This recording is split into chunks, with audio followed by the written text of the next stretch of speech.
Chapter 5. How to Think and Dream Creatively. First, let's clear up a common fallacy about the meaning of creative thinking. For some illogical reason, science, engineering, art, and writing got tabbed as about the only truly creative pursuits. Most people associate creative thinking with things like the discovery of electricity or a polio vaccine, or the writing of a novel, or the development of color television. Certainly, accomplishments like these are evidence of creative thinking. Each forward step made in the conquest of space is the result of creative thinking, lots of it. But creative thinking is not reserved for certain occupations, nor is it restricted to super-intelligent people. Well then, what is creative thinking? A low-income family devises a plan to send their son to a leading university. That's creative thinking. A family turns the street's most undesirable lot into the neighborhood beauty spot. That's creative thinking. A minister develops a plan that doubles his Sunday evening attendance. That's creative thinking. Figuring out ways to simplify record keeping, selling the impossible customer, keeping the children occupied constructively, making employees really like their work, or preventing a certain quarrel. All of these are examples of practical, everyday creative thinking. Creative thinking is simply finding new, improved ways to do anything. The rewards of all types of success in the home, at work, in the community, hinge on finding ways to do things better. Now, let's see what we can do to develop and strengthen our creative thinking ability. Step 1. Believe it can be done. Here is a basic truth. To do anything, we must first believe it can be done. Believing something can be done sets the mind in motion to find a way to do it. To illustrate this point of creative thinking in training sessions, I often use this example. I ask the group, how many of you feel it is possible to eliminate jails within the next 30 years? Invariably, the group looks bewildered, not quite sure they heard right, and thinking they are listening to a real fuzzbrain. So, after a pause, I repeat, how many of you feel it is possible to eliminate jails within the next 30 years? Once they're sure I'm not joking, someone always blasts me with something like, you mean to say you want to turn all those murderers, thieves, and rapists loose? Don't you realize what this would mean? Why, none of us would be safe. We have to have jails. Then the others cut loose. All order would break down if we didn't have jails. Some people are born criminals. If anything, we need more jails. Did you read in this morning's paper about that murder? And the group goes on, telling me all sorts of good reasons why we must have jails. One fellow even suggested we've got to have jails so the police and prison guards can have jobs. After about 10 minutes of letting the group prove why we can't eliminate the need for jails, I say to them, now, let me mention here that this question of eliminating jails is used to make a point. Each of you has come up with reasons why we can't eliminate the need for jails. Will you do me a favor? Will you try extra hard for a few minutes to believe we can eliminate jails? Joining in the spirit of the experiment, the group says, in effect, oh well, but just for kicks. Then I ask, now, assuming we can eliminate jails, how could we begin? Suggestions come slowly at first. Someone hesitantly says something like, well, you might cut down crime if you established more youth centers. Before long, the group, which 10 minutes ago was solidly against the idea, now begins to work up real enthusiasm. Work to eliminate poverty. Most crime stems from the low income levels. Conduct research to spot potential criminals before they commit a crime. Develop surgical procedures to cure some kinds of criminals. Educate law enforcement personnel in positive methods of reform. These are just samples of the 78 specific ideas I've tabulated that could help accomplish the goal of eliminating jails. When you believe, your mind finds ways to do. This experiment has just one point. When you believe something is impossible, your mind goes to work for you to prove why. But when you believe, really believe, something can be done, your mind goes to work for you and helps you find the ways to do it. Believing something can be done paves the way for creative solutions. Believing something can't be done is destructive thinking. This point applies to all situations, little and big. The political leaders who do not genuinely believe permanent world peace can be established will fail because their minds are closed to creative ways to bring about peace. The economists who believe business depressions are inevitable will not develop creative ways to beat the business cycle. In a similar fashion, you can find ways to like a person if you believe you can. You can discover solutions to personal problems if you believe you can. You can find a way to purchase that new, larger home if you believe you can. Belief releases creative powers. Disbelief puts the brakes on. Believe, and you'll start thinking constructively. Your mind will create a way if you let it. A little over 2 years ago, a young man asked me to help him find a job with more future. He was employed as a clerk in the credit department of a mail-order company and felt that he was getting nowhere. We talked about his past record and what he wanted to do. After knowing something about him, I said, "I admire you very much for wanting to move up the ladder to a better job and more responsibility. But getting a start in the kind of job you want requires a college degree these days. I notice you finished 3 semesters. May I suggest you finish college? Going summers, you can do it in 2 years. Then I'm sure you can land the job you want, with the company you want to work for." "I realize," he answered, "that a college education would help, but it's impossible for me to go back to school." "Impossible? Why?" I asked. "Well, for one thing," he began, "I'm 24. On top of that, my wife and I are expecting our second child in a couple of months. We barely get by now on what I make. I wouldn't have time to study since I'd have to keep my job. It's just impossible, that's all." This young man really had himself convinced that finishing college was impossible. Then I said to him, "If you believe it is impossible to finish school, then it is. But by the same token, if you'll just believe it is possible to return to the university, a solution will come. Now here's what I would like you to do. Make up your mind you are going to go back to school. Let that one thought dominate your thinking. Then think, really think about how you can do it and still support your family. Come back in a couple of weeks and let me know what ideas you've come up with." My young friend returned 2 weeks later. "I thought a lot about what you said," he began. "I've decided I must go back to school. I haven't figured out all the angles yet, but I'll find a solution." And he did. He managed to get a scholarship provided by a trade association, which paid his tuition, books, and incidentals. He rearranged his work schedule so he could attend classes. His enthusiasm and the promise of a better life won him his wife's full support. Together, they creatively found ways to budget money and time more effectively. Last month, he received his degree one day and went to work the next as a management trainee for a large corporation. Where there's a will, there is a way. Believe it can be done. That's basic to creative thinking. Here are suggestions to help you develop creative power through belief. 1. Eliminate the word impossible from your thinking and speaking vocabularies. Impossible is a failure word. The thought, "it's impossible," sets off a chain reaction of other thoughts to prove you're right.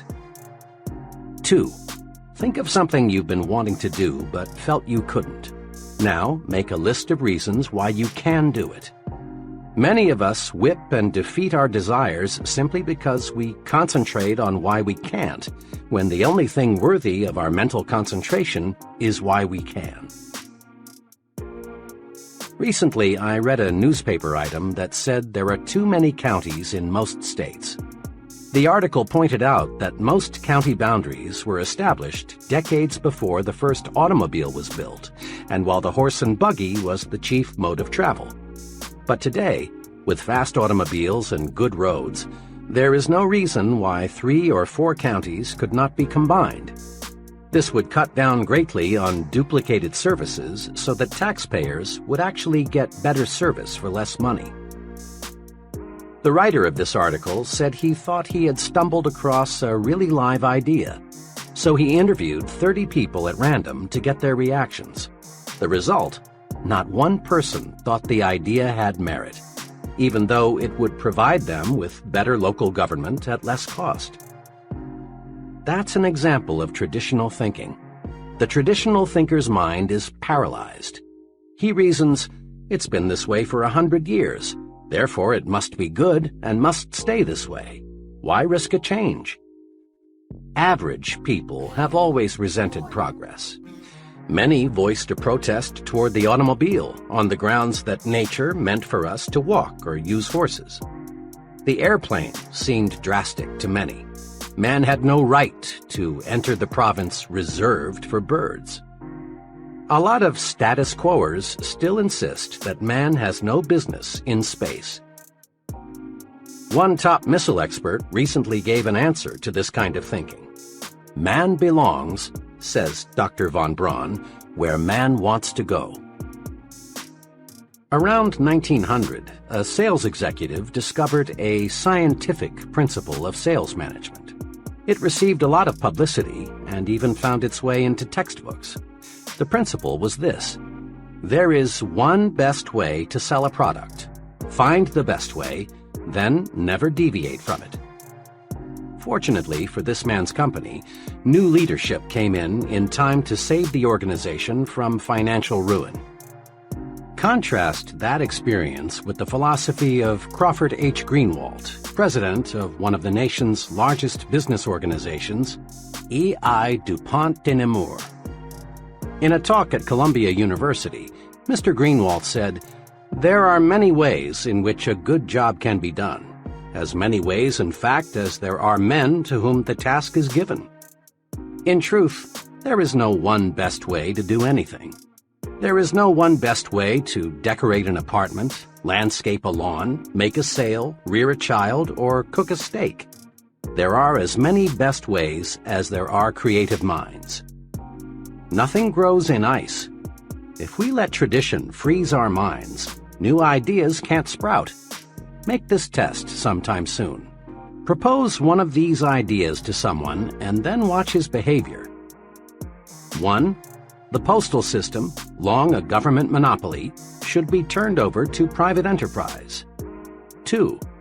Presidential elections should be held every 2 or 6 years instead of 4. 3. Regular hours for retail stores should be 1 p.m. to 8 p.m.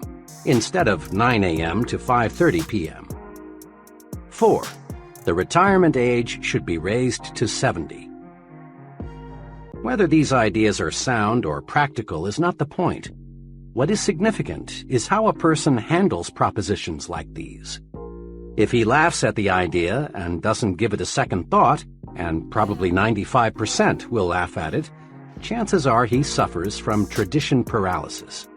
But the 1 in 20 who says, "That's an interesting idea, tell me more about it," has a mind that's turned to creativity.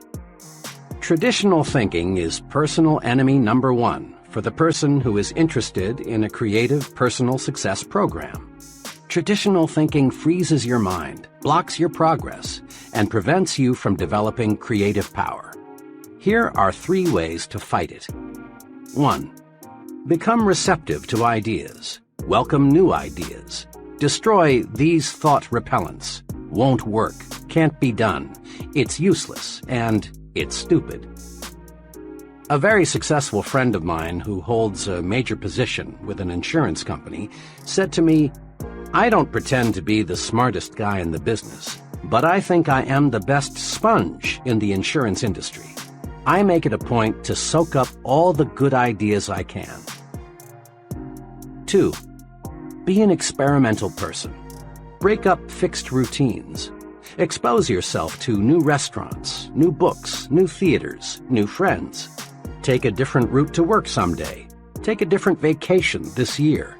Do something new and different this weekend.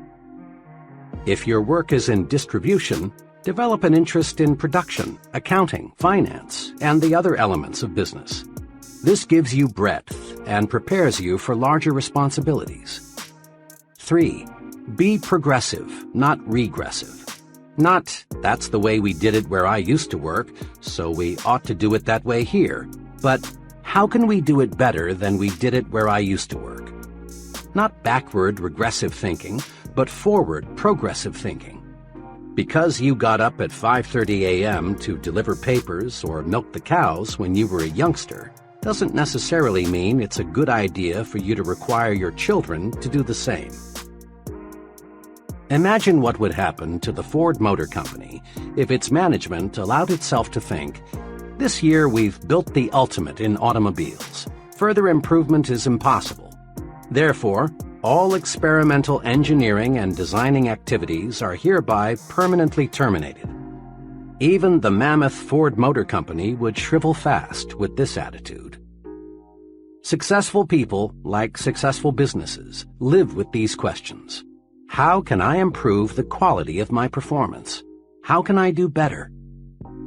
Absolute perfection in all human undertakings, from building missiles to rearing children, is unattainable. This means there is endless room for improvement. Successful people know this, and they are always searching for a better way. Note, the successful person doesn't ask, "Can I do it better?" He knows he can. So he phrases the question, "How can I do it better?" A few months ago, a former student of mine, in business for just 4 years, opened her 4th hardware store. This was quite a feat, considering the young lady's small initial capital investment of only $3,500, strong competition from other stores, and the relatively short time she had been in business. I visited her new store shortly after it opened to congratulate her on the fine progress she had made. In an indirect way, I asked her how she was able to make a success of 3 stores and open a 4th one, when most merchants had to struggle to make a success of just 1 store. Naturally, she answered, I worked hard, but just getting up early and working late isn't responsible for the 4 stores. Most people in my business work hard. The main thing I attribute my success to is my self-styled weekly improvement program. A weekly improvement program? Sounds impressive. How does it work? I asked. Well, it really isn't anything elaborate, she continued. It's just a plan to help me do a better job as each week rolls around. To keep my forward thinking on the track, I've divided my job into 4 elements: customers, employees, merchandise, and promotion. All during the week, I make notes and jot down ideas as to how I can improve my business. Then, every Monday evening, I set aside 4 hours to review the ideas I've jotted down and figure out how to put the solid ones to use in the business. In this 4-hour period, I force myself to take a hard look at my operation. I don't simply wish more customers would shop in my store. Instead, I ask myself, what can I do to attract more customers? How can I develop regular, loyal customers? She went on describing numerous little innovations that made her first 3 stores so successful. Things like the way she arranged the merchandise within her stores, her suggestion selling technique that sold 2 out of 3 customers merchandise they had not planned to buy when they entered her stores, the credit plan she devised when many of her customers were out of work because of a strike, the contest she developed that boosted sales during a slack season. I ask myself, what can I do to improve my merchandise offerings? And I get ideas. Let me cite just one case. 4 weeks ago, It occurred to me that I should do something to get more youngsters into the store. I reasoned if I had something here to draw the kids to the store, I'd also draw more of the parents. I kept thinking about it, and then this idea came. Put in a line of small carded toys for children in the 4 to 8 age bracket. It's working. The toys take little space, and I make a nice profit on them. But most important, the toys have increased store traffic. Believe me, she went on, my weekly improvement plan works. Just by conscientiously asking myself, how can I do a better job, I find the answers. It's a rare Monday night that I don't come up with some plan or technique that makes that profit and loss statement look better. And I've learned something else, too, about successful merchandising. Something that I think every person going into business for himself should know.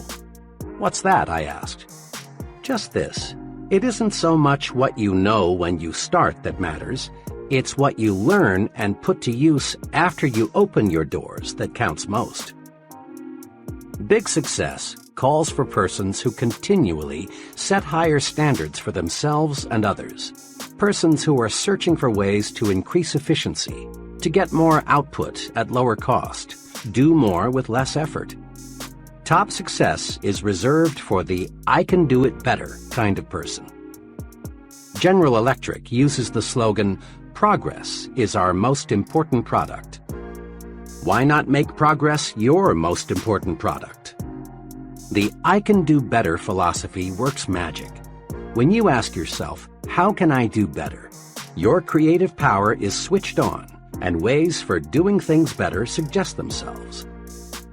Here is a daily exercise that will help you discover and develop the power of the I can do better attitude. Each day before you begin work, devote 10 minutes to thinking, how can I do a better job today? Ask, what can I do today to encourage my employees? What special favor can I do for my customers? How can I increase my personal efficiency? This exercise is simple, but it works.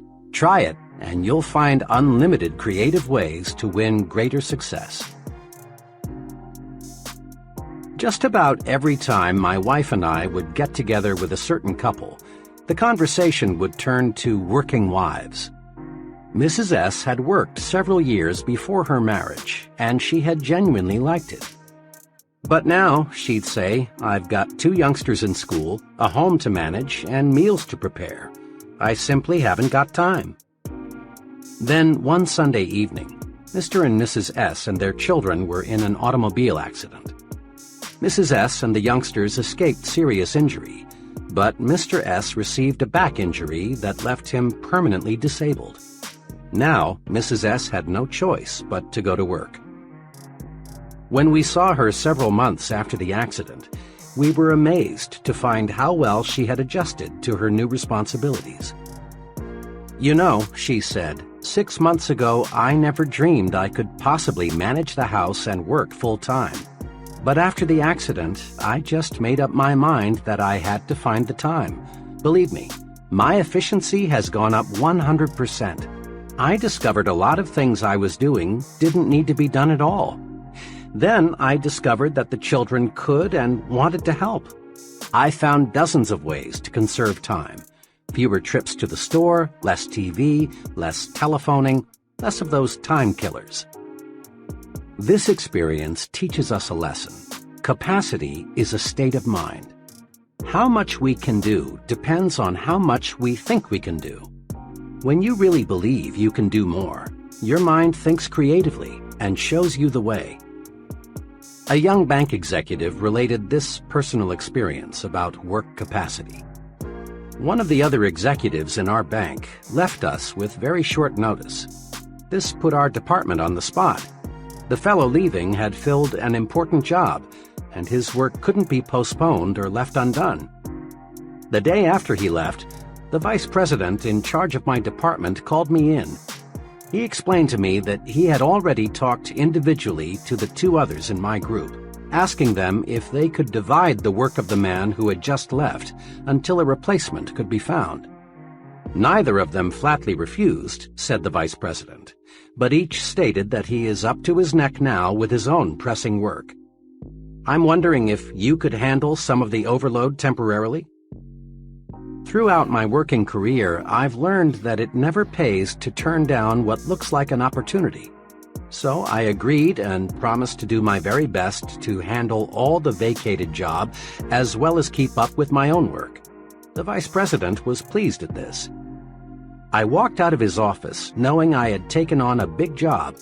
I was just as busy as the two others in my department who had wiggled out of this extra duty. But I was determined to find a way to handle both jobs. I finished up my work that afternoon, and when the offices were closed, I sat down to figure out how I could increase my personal efficiency. I got a pencil and started writing down every idea I could think of. And you know, I came up with some good ones, like working out an arrangement with my secretary to channel all routine telephone calls to me during a certain hour each day, placing all outgoing calls during a certain hour, cutting my usual conference periods from 15 minutes to 10, giving all my dictation at one time each day.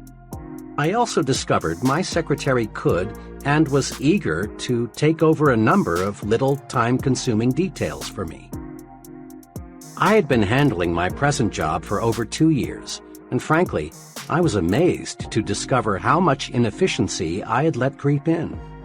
Within a week's time, I was dictating twice as many letters, handling 50% more phone calls, attending half again as many meetings, all with no strain. A couple more weeks passed. The vice president called me in. He complimented me on doing a fine job. He went on to say that he had looked over a number of people from both inside and outside the bank, but he had not yet found the right man. Then he confessed that he had already cleared with the bank's executive committee, and they had authorized him to combine the two jobs, put them both in my charge, and give me a substantial increase in salary. I proved to myself that how much I can do depends on how much I think I can do. Capacity is indeed a state of mind. Every day, it seems, this takes place in the fast-moving world of business. The boss calls in an employee and explains that a special task must be accomplished. Then he says, "I know you got a lot of work to do, but can you handle this?" Too often the employee replies, "I'm awfully sorry, but I'm all loaded down now. I wish I could take it on, but I'm just too busy." Under the circumstances, the boss doesn't hold it against the employee because it is extra duty, so to speak. But the boss realizes the task must be done, and he'll keep on looking until he finds an employee who is just as busy as the rest, but who feels he can take on more. And this employee is the fellow who will forge ahead.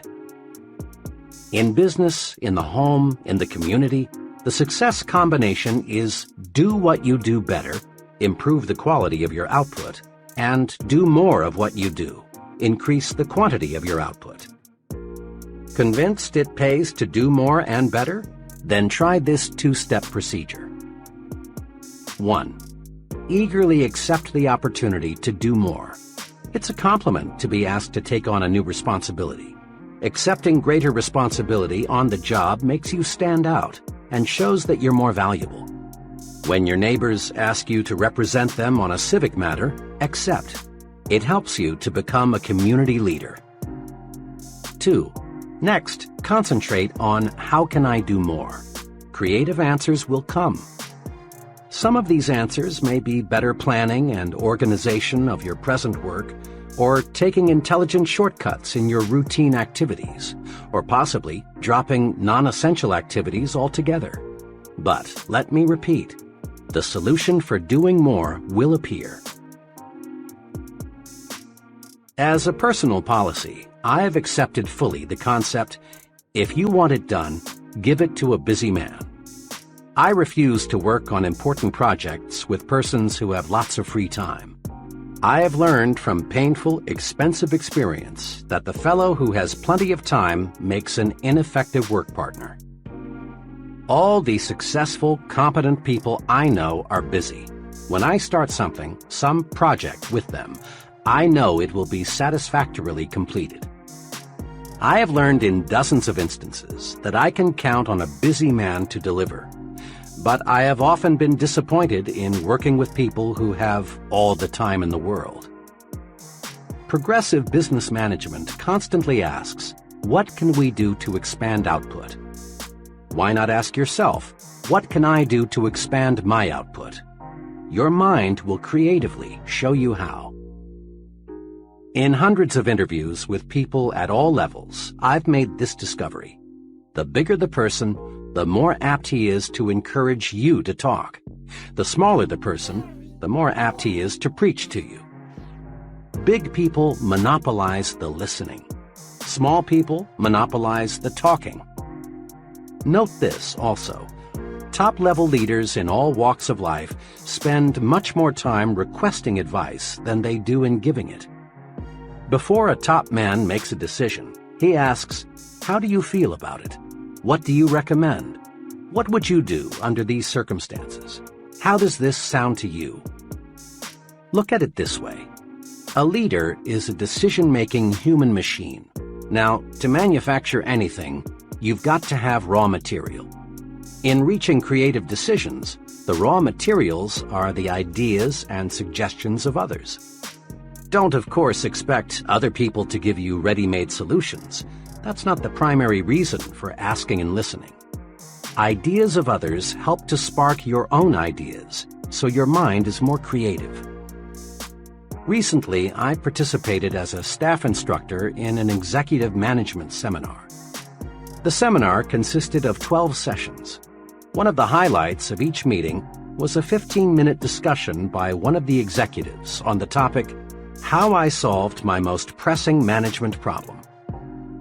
At the 9th session, the executive whose turn it was, a vice president of a large milk processing company, did something different. Instead of telling how he had solved his problem, he announced his topic as Needed, Help on Solving My Most Pressing Management Problem. He quickly outlined his problem and then asked the group for ideas on solving it. To be sure, he got a record of each idea suggested. He had a stenographer in the room taking down everything that was said. Later, I talked with this man and complimented him on his unique approach. His comment was, "There are some very sharp men in this group. I just figured I'd harvest some ideas. There's a good possibility something someone said during that session may give me the clue I need to solve the problem." Note, this executive presented his problem, then listened. In so doing, he got some decision-making raw material, and as a side benefit, the other executives in the audience enjoyed the discussion because it gave them the opportunity to take part. Successful businesses invest large sums in consumer research. They ask people about the taste, quality, size, and appearance of a product. Listening to people provides definite ideas for making the product more saleable. It also suggests to the manufacturer what he should tell consumers about the product in his advertising. The procedure for developing successful products is to get as much opinion as you can, listen to the people who will buy the product, and then design the product and its promotion to please these people. In an office recently, I noticed a sign that said, "To sell John Brown what John Brown buys, you've got to see things through John Brown's eyes." And the way to get John Brown's vision is to listen to what John Brown has to say. Your ears are your intake valves. They feed your mind raw materials that can be converted into creative power. We learn nothing from telling, but there is no limit to what we can learn by asking and listening. Try this 3-stage program to strengthen your creativity through asking and listening. 1. Encourage others to talk. In personal conversation or in group meetings, draw out people with little urges, such as, "Tell me about your experience," or "What do you think should be done about," or "What do you think is the key point?" Encourage others to talk, and you win a double-barreled victory. Your mind soaks up raw material that you can use to produce creative thought, and you win friends. There is no surer way to get people to like you than to encourage them to talk to you. 2. Test your own views in the form of questions. Let other people help you smooth and polish your ideas. Use the "what do you think of this suggestion" approach. Don't be dogmatic. Don't announce a fresh idea as if it were handed down on a gold tablet. Do a little informal research first. See how your associates react to it. If you do, chances are you'll end up with a better idea. 3. Concentrate on what the other person says. Listening is more than just keeping your own mouth shut. Listening means letting what's said penetrate your mind. So often, people pretend to listen when they aren't listening at all. They're just waiting for the other person to pause so they can take over with the talking. Concentrate on what the other person says. Evaluate it. That's how you collect mind food. More and more leading universities are offering advanced management training programs for senior business executives. According to the sponsors, the big benefit of these programs is not that the executives get ready-made formulae that they can use to operate their business more efficiently. Rather, they benefit most from the opportunity to exchange and discuss new ideas. Many of these programs require the executives to live together in college dormitories, thus encouraging bull sessions. Boiled down to one word, the executives benefit most from the stimulation received.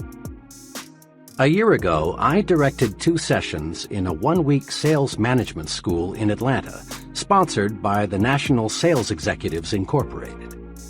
A few weeks later, I met a salesman friend who worked for one of the sales executives who'd attended the school. "You people at the school sure gave my sales manager a lot of things to do to run our company better," my young friend said. Curious, I asked him specifically what changes he'd noticed.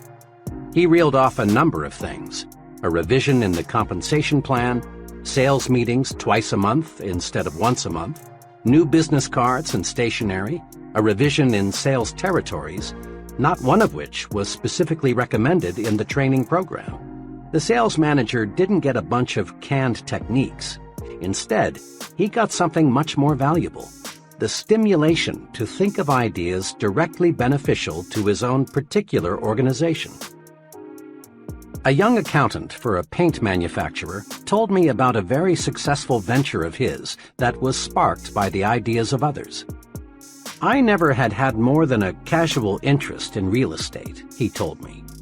"I've been a professional accountant for several years now, and I've stuck pretty close to my profession. One day, a realtor friend invited me to be his guest at a luncheon of one of the city's real estate groups. The speaker that day was an older man who had seen the city grow.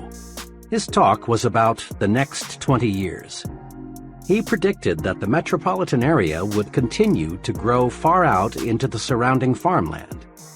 He also predicted that there would be a record demand for what he called gentleman-size farms, 2 to 5 acres, big enough so the businessman or professional person could have a pool, horses, a garden, and other hobbies that require space.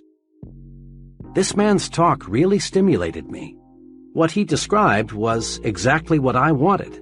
The next few days, I asked several friends what they thought about the idea of someday owning a 5-acre estate. Everyone I talked to said, in effect, "I'd love that." I continued to think about it and to figure how I could turn the idea into profit. Then one day, as I was driving to work, the answer came out of nowhere. Why not buy a farm and divide it into estates? I figured the land might be worth more in relatively small pieces than in one big piece. 22 miles from the center of the city, I found a worn-out 50-acre farm priced at $8,500. I bought it, paying only 1/3 down and working out a mortgage with the owner for the balance. Next, I planted pine seedlings where there were no trees. I did this because a real estate man, whom I feel knows his business, told me, "People want trees these days, lots of trees." I wanted my prospective buyers to see that in a few years, their estate would be covered with beautiful pine trees. Then I got a surveyor to divide the 50 acres into 10 5-acre plots. Now I was ready to start selling. I got several mailing lists of young executives in the city and put on a small-scale direct mail campaign. I pointed out how for only $3,000, the price of a small city lot, they could buy an estate. I also described the potentials for recreation and wholesome living. In 6 weeks' time, working only evenings and on weekends, I sold all 10 plots. Total income, $30,000. Total costs, including the land, advertising, surveying, and legal expenses, $10,400. Profit, $19,600. I made a nice profit because I let myself be exposed to ideas of other intelligent people. Had I not accepted that invitation to attend a luncheon with a group completely foreign to my occupational interests, my brain would have never worked out this successful plan for making a profit. There are many ways to get mental stimulation, but here are 2 that you can incorporate into your pattern of life.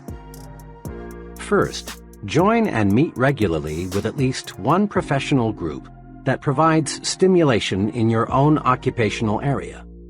Rub shoulders and minds with other success-oriented people. So often I hear someone say, "I picked up a great idea this noon at the blank meeting," or "During the meeting yesterday, I got to thinking." Remember, a mind that feeds only on itself soon is undernourished, becoming weak and incapable of creative, progressive thought. Stimulation from others is excellent mind food.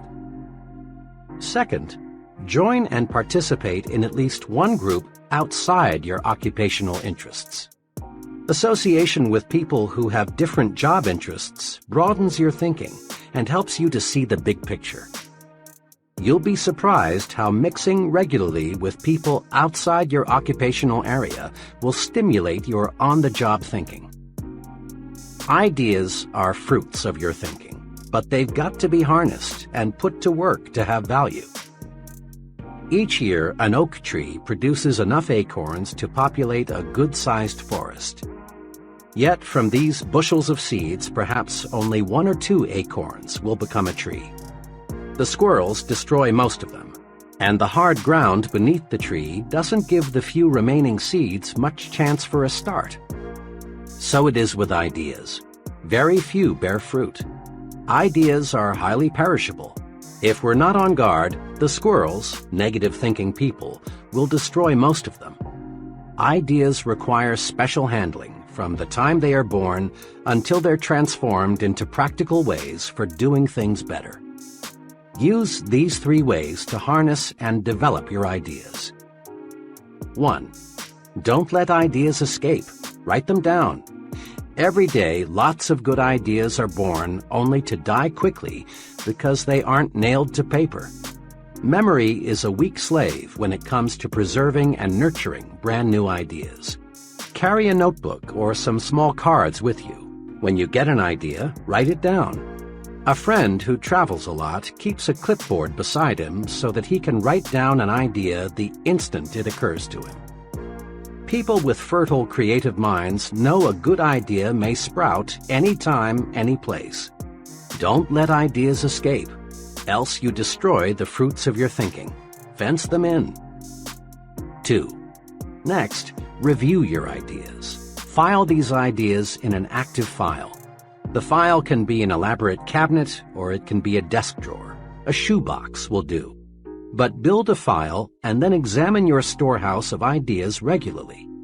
As you go over your ideas, some may, for very good reasons, have no value at all. Get rid of them. But so long as the idea has any promise, keep it. 3. Cultivate and fertilize your idea. Now make your idea grow. Think about it. Tie the idea to related ideas. Read anything you can find that is in any way akin to your idea. Investigate all angles.